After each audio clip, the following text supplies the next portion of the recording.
안녕하세요. 모멘텀 헤어라인 이선민입니다. 오늘은 그 여성분한테서도 탈모약, 남자한테 쓰는 피나스테리드나 두타스테리드를 쓸 수 있을까요? 라는 질문에 답을 좀 드리려고 해요.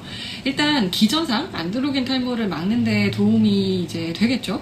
근데 이전까지는 아무래도 가임기 여성에서는 이제 첫 번째 비영아, 여자분이 남자아이를 임신했을 때 이 약의 성분에 노출이 되면 그런 위험이 있기 때문에 굉장히 쓰는 걸 꺼려했습니다. 그래서 잘 쓰지 않았고, 근데 점점 이제 오프라벨, 우리가 이제 허가외로 이렇게 쓰는 게 늘어나고 있어요. 그래서 연구들도 예전에는 뭐 별로 효과에 그런 게 좀 없었다, 또 있었다, 이러다가, 점차 효과는 이제 있는데 무서워서 못 쓰겠다, 이렇게 이제 되다가, 그러면 폐경 후에 쓰면 어떨까?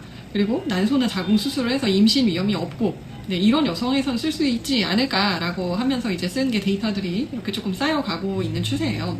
그리고 가장 최근에도 안전성에 대한 또 두 번째 중요한 논란이 뭐냐면, 이거를 쓰면 우리가 성호르몬 합성 과정에서 DHT로 가는 걸 막아주니까 그게 반대로 남아있는 테스토스테론이 이제 에스트로겐으로 이렇게 가는 루트가 활성화될 수 있지 않을까. 그러면 여성 호르몬이 증가하면 유방암이라든지 다른 부인과암에 혹시 유병률을 높일 위험이 있지 않을까, 이런 우려가 있었어요. 근데 이거를 조사를 쭉 해봤더니 상당수 이제 논문에서 별로 차이가 없다.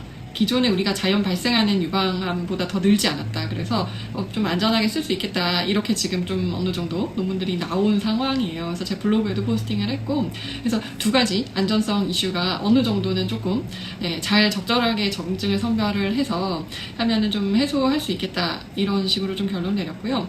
그리고 그래도 혹시라도 내가 기존에 이미 유방암이 있었다, 그리고 가족력이 있다, 이런 고위험군 환자들은 좀 쓰지 않는 걸로 추천을 드리고요. 임신 계획이 향후에 있으신 분들한테도 일단은 그것보다는 좀 더 안전한 미룩시리를 먼저 1차적으로 추천하고 있습니다.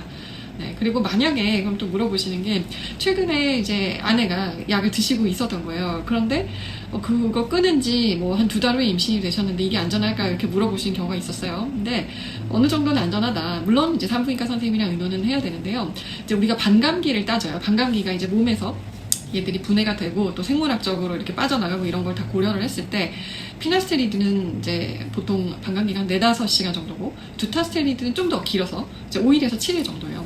그래서 이제 피나스테리드 같은 경우에는 한 달 정도면 좀 안전하다. 두타스테리드는 사실 6주 얘기를 하는데, 모든 안전을 고려했을 때는 한 2달 정도면 조금 안전하다고 얘기를 하고 있고요. 근데 일단은 임신 계획이 있는 분은 이 약을 이제 쓰지 않는 걸로 좀 더 추천드리고 있습니다.